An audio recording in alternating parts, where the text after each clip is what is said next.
6개월 만에 어떤 언어라도 습득할 수 있는 비법이 있다면 어떨까요? 아, 또 사기 아니야? 하는 마음이 들면서도 그래도 혹시 하는 기대감을 보게 되진 않으세요? 공대생의 영어 울렁증이 있던 제가 영어로 해외 인턴, 외국에 취업, 영어로 사업에 이르기까지 정말 많은 영어 공부법을 찾아봤어요.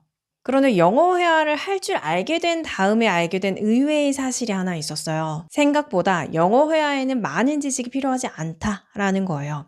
내가 가진 지식을 회화로 전환만 할 줄 알면 영어 회화가 되기 시작합니다. 영어 회화 원리 전자책에 넣어뒀으니까 궁금한 분들은 고정 댓글 확인해보세요. 제가 영어 회화를 할 줄 알고 나서 영어 회화 공부법을 다시 보니까 그 중에서 좀 독특한 게 하나 있었어요. 단순히 의지력이나 근성에 대한 게 아니라 뇌 활용법으로 언어 습득 속도를 빠르게 늘리는 방법이었어요. 3,700만 뷰 넘게 기록한 영상이었고 총 5가지 원칙과 7가지 실천법이었는데 실제로 저희 1000분이 넘는 왕초보분들의 영어 성장 사례들과 접목해서 딱 핵심만 골라서 이야기를 드릴게요.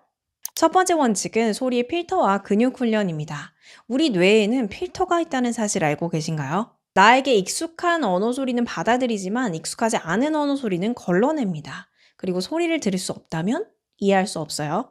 따라서 실제로 그 소리를 들을 수 있어야 합니다. 그래서 이건 귀로만 하는 게 아니라 입, 말하기 근육도 필요해요. 우리 얼굴에는 수많은 근육이 있고 상대방이 이해할 수 있는 소리를 만들어내려면 이 근육들을 적절하게 조절해야 합니다. 그런데 한국어에 없는 그런 영어의 소리가 있어요. 그래서 이건 그 소리가 날 때까지 근육 훈련을 하는 게 답입니다. 처음부터 우리가 무거운 덤벨을 들 수 없는 것과 같아요. 두 번째 원칙, 나와 관련 있는 정보에 집중하라. 파티처럼 시끄러운 곳에서도 누군가 내 이름을 부르면 갑자기 귀에 들어올 때가 있죠. 이런 현상을 칵테일 파티 효과라고 하는데요. 우리 뇌는 수많은 정보 중에서도 나에게 중요하거나 관련 있는 정보에 더 쉽게 주의를 기울입니다. 언어를 배울 때도 마찬가지예요. 나와 아무 상관없는 그 문장보다 내가 실제로 쓸 말부터 배우면 훨씬 집중하기가 쉽고요. 기억에도 남기 쉽습니다. 따라서 언어를 배울 때에도 자신과 관련 있는 내용으로 언어를 배우는 거예요. 우리 밥 먹자 이 표현은 오늘 하루 중에 충분히 쓰겠지만 He contemplated the consequences. 그는 결과를 숙고했다. 이 말은 우리가 쓸 일이 적죠. 그래서 학창 시절에 외웠던 단어들을 한번 생각해 보세요. 시험이 끝나자마자 잊어버리게 되죠. 이건 나와 관련이 적고 실제로 반복해서 쓸 일도 없다 보니까 기억에 오래 남기 어려운 거예요. 그래서 먼저 자신의 일이나 취미, 일상생활 등 실제로 쓰는 것부터 배우는 게 좋습니다. 세 번째 원칙, 이해 가능한 인풋을 받아들여라.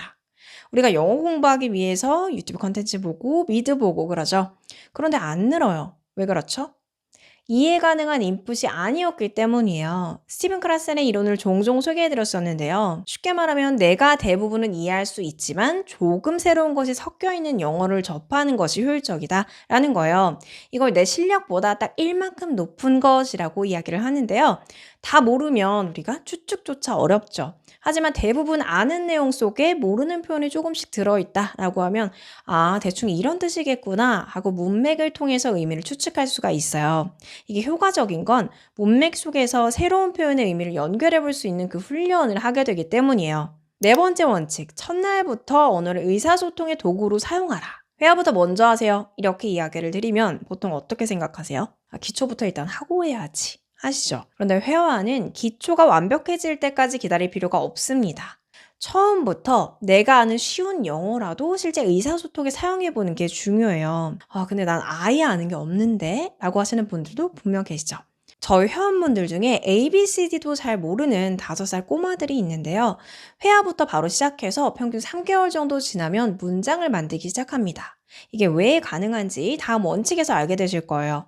영어를 완벽하게 익힌 다음 사용하겠다라는 건 수영하는 방법을 책으로 완벽하게 공부한 뒤에 물에 들어가겠다라는 것과 비슷합니다. 회화는 실제로 듣고 말해보는 경험이 쌓일수록 점점 익숙해져요. 특히 내가 말해야만 하는 그 환경이 생기면요. 나와 관련되어 있는 일이 되기 때문에 같은 내용이라 하더라도 빨리 받아들일 수밖에 없어요. 회화하면서 필요한 이론을 채우세요. 그런데 이런 경우가 있어요. 아, 뭐가 들려야 회화를 하지. 기초 없이 해도 되는 건 그냥 아이들만 되는 거 아니야? 생각하시는데 외국인과 회화를 시작하면 못 알아들어도 귀가 계속 영어에 노출이 됩니다. 그래서 실제로 저희 성인 회원분들 중에 왕초보가 많은데 아무것도 못 알아듣는 상태에서 시작했다가 3개월부터는 점점 알아듣기 시작하고 말을 합니다. 왜냐하면 나랑 관련된 이야기 그리고 내 수준에 맞춰진 영어가 지속적으로 들리기 때문이에요. 성인이라고 다르진 않았어요. 자, 이제는 실천법을 이야기를 해드릴게요. 첫 번째 실천법, 단어보다 의미를 먼저 파악하라. 영어로 대화를 할 때 모르는 단어 하나가 나오면 보통 어떻게 되죠? 일단 머릿속이 하얘져서 나머지도 다 놓치게 되죠. 단어에 집착하지 말고요. 우리가 몸으로 소통하는 거, 이런 바디랭귀지 역시 정보가 되니까 의미를 파악하는 데 집중해 보세요. 앞서 소개한 5살 꼬마들은요. 이런 것에 거부감이 없어요. 단어에 집착할 일조차 없습니다. 이렇게 하면 몸이 언어를 소통으로 받아들여요. 그러면 영어에 대한 공포감이 점점 줄어듭니다. 그리고 재미를 느끼게 돼서 오히려 공부가 아니라 놀이가 됩니다. 두 번째 실천법, 영어를 아주 많이 들어라. 당연하지만 많은 양의 영어를 듣는 건 굉장히 중요합니다. 뇌를 영어에 푹 담근다라고 보시면 돼요. 이걸 무조건 하루 종일 집중해서 들어야 돼, 이건 아니에요. 집중해서 듣기도 하고 때로는 집중하지 않은 상황에서도 틀어두면 내가 일상생활을 막 하던 중에 내가 익혔던 그 표현이 무의식 중에 확 들어올 때가 있어요. 이렇게 자연스러운 영어 환경으로 만드는 게 포인트입니다. 우리가 마치 외국에 있는 듯이 집에서 계속 영어가 들리게끔이요. 저는 미드를 엄청 좋아해서 미드의 한 에피소드만 100번씩 들었어요. 일상적으로 계속 틀어놓고 쉴 때도 논다? 뭐 이런 생각으로 미드를 계속 본 거예요. 자세히 듣기도 하고 대충 흘려 듣기도 하면서요. 왜 그렇게 했냐면 제가 해외에 나갈 여건이 안 됐어요. 그러다 보니까 이렇게 영어 환경을 만들어 둔 거예요. 세 번째 실천법입니다. 영어와 이미지를 직접 연결하라. chair. 뜻이 뭘까요? 우리는 바로 의자라는 한국어 단어를 떠올리죠. 그런데 영어를 들을 때마다 chair, 의자, 실제 의자의 그 이미지 이렇게 두 단계를 거친다면 이해가 늦어질 수밖에 없겠죠. 그래서 chair라는 소리를 들으면 바로 의자의 모습이 떠오르도록 영어와 이미지나 상황을 직접 연결하는 연습이 필요합니다. 그런데 이건 단순히 눈에 보이는 사물에만 해당되는 게 아니에요. 동사도 마찬가지예요. 제가 지난 영상에서 get이라는 동사 하나에 여러 단어가 붙어서 3, 40개의 표현으로 확장되는 걸 보여드렸어요. get을 단순히 얻다라는 한국어 뜻 하나에만 매칭하면 다른 표현을 만날 때마다 계속 다시 외워야 합니다. 하지만 get이 실제 회화에서 어떤 느낌으로 쓰이는지만 이해하면 여러 표현을 훨씬 쉽게 연결할 수가 있는 거죠.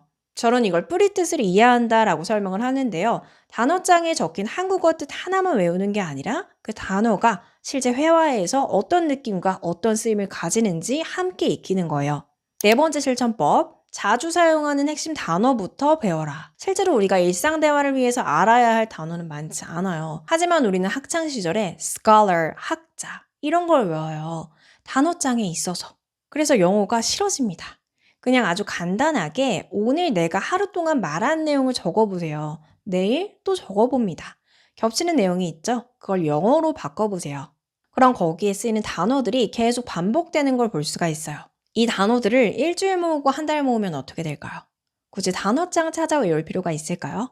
자, 이렇게 정리를 해봤는데요. 제가 요즘 올려드리는 시리즈 영상들이 내가 아는 지식을 회화로 전환시키는 방법들이에요. 왕초보분들도 이 영상들을 보시고 나서 말이 진짜 나와요 하면서 신기하셨거든요. 고정 댓글에 제가 영어 회화 원리 전자책 하나 넣어뒀으니까 보시고 하나씩 적용해보세요. 앞으로는 더 많이 새로운 걸 외워야지가 아니라 내가 하는 걸로도 회화가 가능하구나 라는 걸 알게 되실 거예요. 언어에는 왕도가 없다라고 하죠.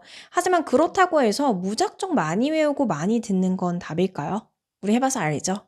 그보다는 오늘 알려드린 것처럼 뇌의 특성을 최대한 활용해서 효율을 높이고요.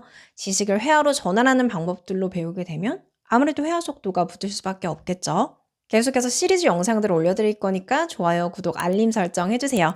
여러분의 영어가 완성되는 그날까지 우리 또 봐요.